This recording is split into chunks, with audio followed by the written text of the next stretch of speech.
Hey, this is Chuck at Aquatic Artist, and we are here today installing one of our formal Genesis kits. So check out this awesome build and all the cool details that go into building it.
So here you have it, Genesis Formal.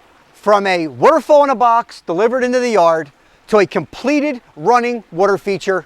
2 guys, less than 3 hours, basic tools, not one component on this entire kit, weighs more than 120 pounds.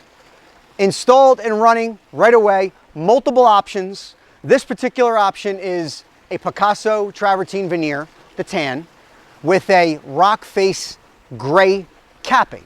These are our custom cast concrete caps that we manufacture and fabricate ourselves. They come in 4 options. You have a gray rock face, which is this. You have a gray straight edge. You have a brown rock face and a brown straight edge. And you have 3 veneers. You have the Picasso, you have the Alaska gray, which is a white marble and gray marble. And then we have a glass tile. It's got some really interesting whites and grays in it for a more contemporary clean op. So you've got 3 veneers, 4 caps, the shipping worked, the installation worked, it looks beautiful, the product's amazing. So excited about what the future holds for all of us. Stay tuned, baby, the future's coming quick.